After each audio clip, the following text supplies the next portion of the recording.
Today on CityCast Pittsburgh, what happens to all your holiday returns? In a lot of cases, they get sent to warehouses, overstock sites, places like MacBid or Mac.bid. Here in Pittsburgh, we've got several of these sites, enormous warehouses full of returned merchandise that you can usually snag in good condition for a fraction of the original price. But not everyone loves them. I don't like it because I think it promotes useless consumerism, and it's stuff we don't need usually. This is the most environmentally friendly, anti-consumerist website out there. I have not saved any money. I have lost $750 on things I don't need. If now is your ideal time to snag a post-holiday deal, this perennial deep dive may be for you. We are talking all about the discount retailer MacBid and sharing our tips for shopping these unconventional sales. It's Tuesday, December 30th. I'm Megan Harris, and here's what Pittsburgh's talking about.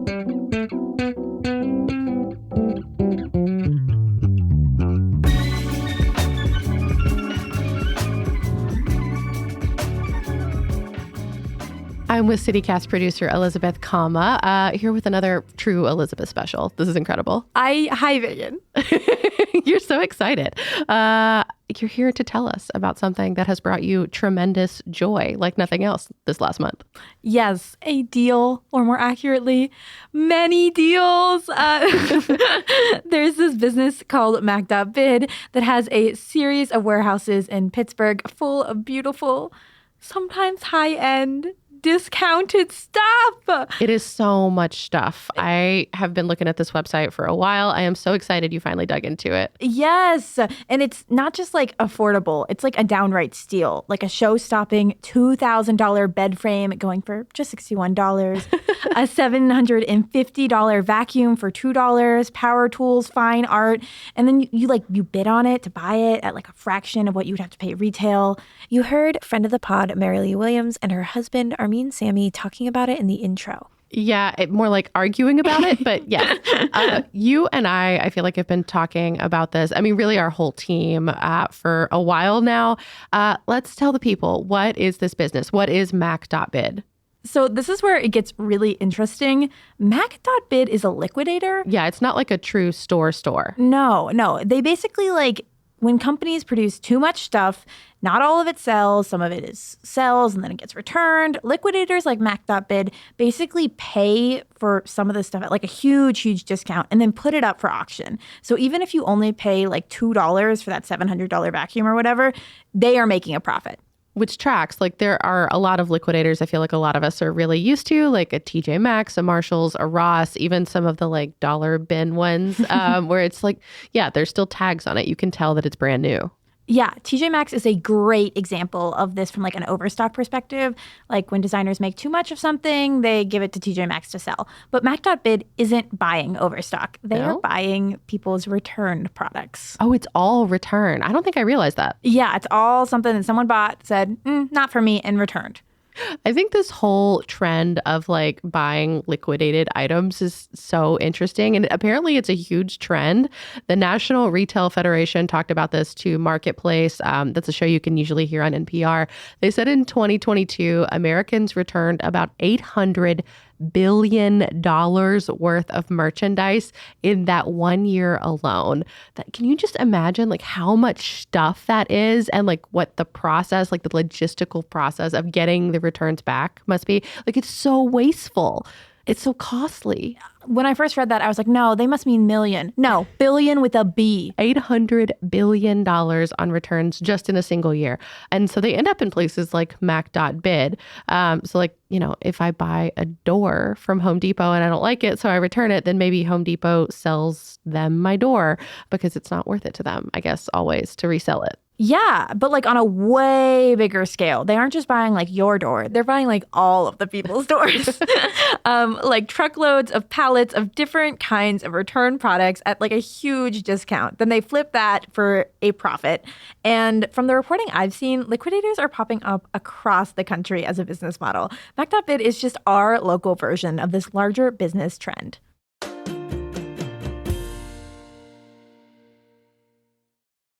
So let's walk the people through how it actually works. I have scrolled the website so many times. I have never actually successfully gotten anything. I know it's an online auction, like auction house kind of, but it also has warehouse locations in Pittsburgh, which I think makes it kind of unique.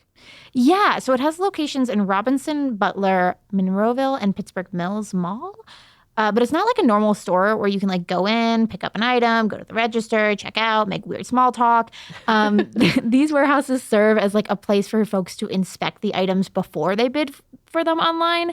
And since these are returned items, there can be things that are like wrong with them. Like unusably wrong or like normal wrong? Yes. The answer to that is both and also yes. I asked because, like, for example, I got an air fryer once from a store like this. From my parents, it didn't actually fry anything. They also got me a cold coffee maker once, but we could never find the instructions for it, nor could we Google them. I'm not sure the company that made it was real. So, you know, I could pick up 7,000 dinner napkins for $3 at that same store if I wanted to, but the appliances were a really big question mark. Yes, in like 5 minutes on Mac.bid, I found a massage chair that like does not massage you, and a couch that was like only selling the cushion parts. Armin told Mary Lee about some of the quirks, the products that he spent their money on. Remember, he said he spent about $750 so far. So you haven't saved money on this. Why haven't you saved money? I got a stroller for a friend who had a baby. It's a $200 stroller. I got it for $50. Great. Tested it out, worked perfectly. Issue was it was the wrong color, so it was returned. Saved $150 there. That's great. What about the other stuff? I bought 2 folding bikes, Yeah. which I used several times. They came a little broken, but I can fix a bike. They work nicely. I wouldn't have bought them at full price, $500, but for the $100 I got them for, that's a $100 folding bike. Both were broken, but for like $30, I was able to fix both of them. So now I got 2 folding bikes for $200 plus $30 in repairs. It was a $1,000 deal for $230. That's not bad. Yeah, but still, like, you had to spend time fixing them. Quality product. Look, it was returned for a reason. Okay, you said $750. Yeah, I bought a toaster air fryer combo. We needed a new toaster. Instead, we got something way nicer. And does the toaster air fryer work well? It was squished in shipping, so it's wider than it should be, and the shelves inside fall in the middle of the toast cycle because it expands and then the shelves fall. But if you don't mind that problem, it's a real nice toaster / air fryer / convection oven. I mean, at least his toaster does work. But to be fair, I mean, I think the interesting thing about some of these stores is that there is a mechanism for you to test or inspect these products before you purchase them to make sure that they are still worth buying. Yes, and Mac.bid does that too, depending on how it categorizes them. Ooh, suspense.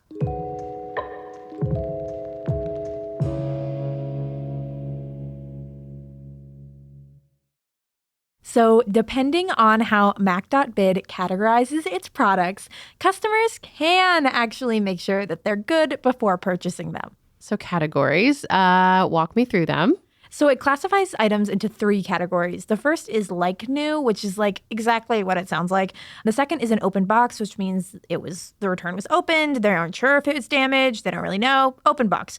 The last category is damaged. If you're bidding on an object in the last 2 categories, open box and damaged, the idea is that you come into the warehouse where it is stored and inspect the object before bidding or buying. I mean, that assumes a lot on the part of a customer that you're actually going to go do that. But I actually did sort of stumble into one of these stores. Like I'd heard about it and I knew that they existed. I just didn't think about it until I was looking over and I was like, oh my gosh, it's real. That's the one.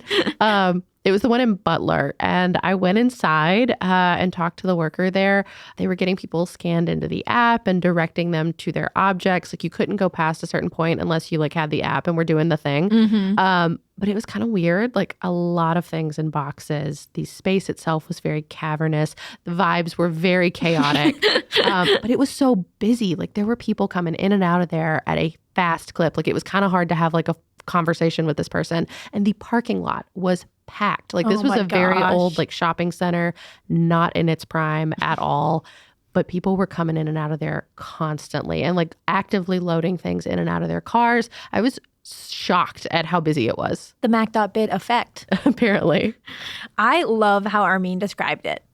It's like a dollar store with only one employee where like nobody's taking care of the shelving because everyone's stuck at checkout. So everything's kind of everywhere. So you have to dig for a while, even if you have the exact location. You have to dig to find your specific item. But you put it all in the cart, and then when you're checking out, they just make sure you didn't take anything that wasn't yours. Yes, that is exactly what I feel like I witnessed. But I didn't realize that you could not inspect the objects that were labeled like new. Like I thought you could inspect everything.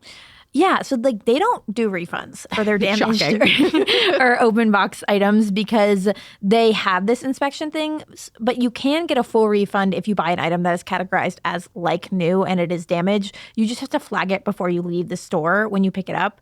But like when I say leave the store, I mean like 1 square foot outside that store, you cannot get a refund. Yeah, they were really being like active about warning people, like do not leave unless you are fully prepared. So those are the best pro tips I feel like we've gotten so far. Open box and damaged. Look before you bid. Like new, you can bid and win and still look before you buy and leave. But once you leave, it's all you. Yes, exactly. And all this has to be done, I think, within a certain time limit, too. There are so many rules to this thing. There are so many rules, but if you want a good deal, you just have to play their game. But you have to pick it up within 3 days of winning their online auction, or else it is considered abandoned and you lose all of your money. Oh, it charges you anyway? Yes. Of course it does. This is why it's probably a good thing I have never actually won a bid. I would for sure mess this up. Well, like, to be fair, this is where a lot of people mess it up. Like if you don't inspect the item, you could buy something that doesn't work. And if you don't pick it up in time, you could lose it and your money. You can technically get more than 3 days, but you have to request that they hold it until the next Friday. The next Friday. So there's a day of the week element to this too. There are so many elements. You are dancing with the devil and you need to read that fine print.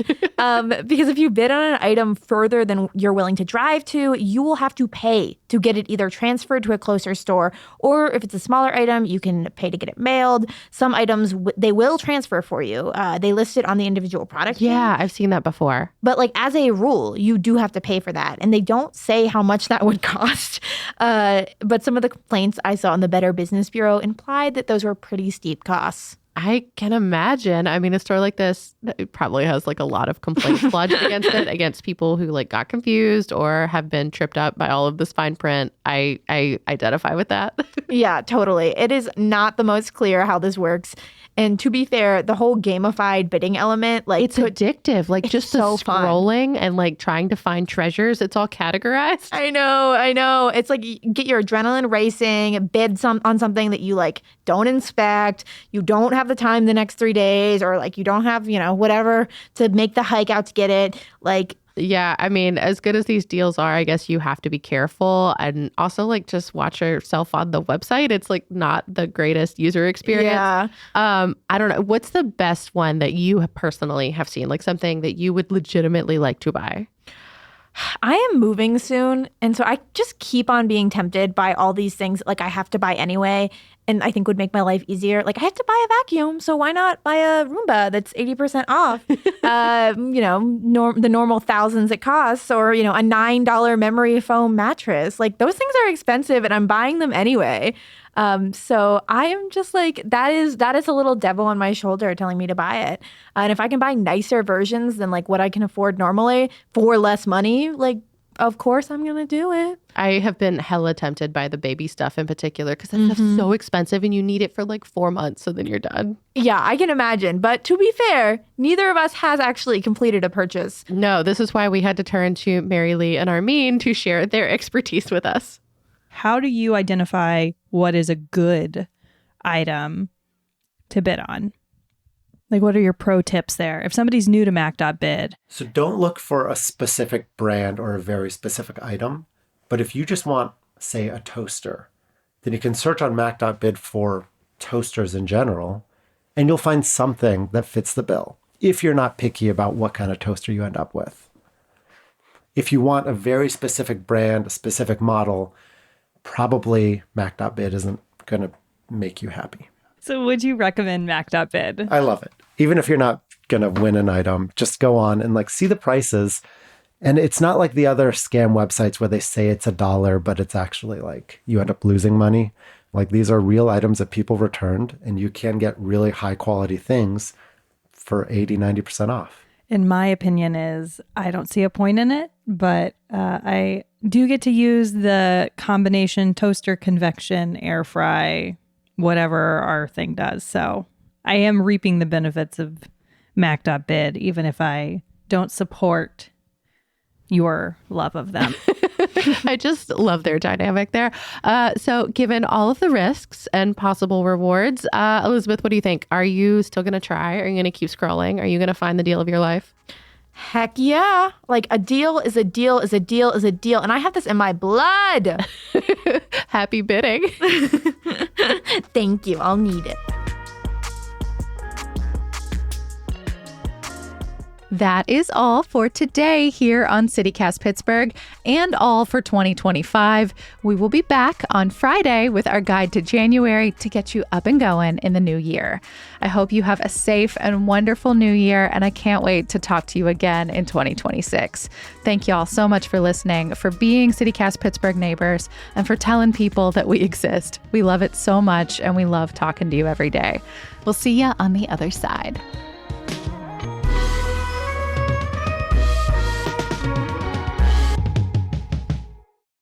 Thanks, wife. Thanks, husband.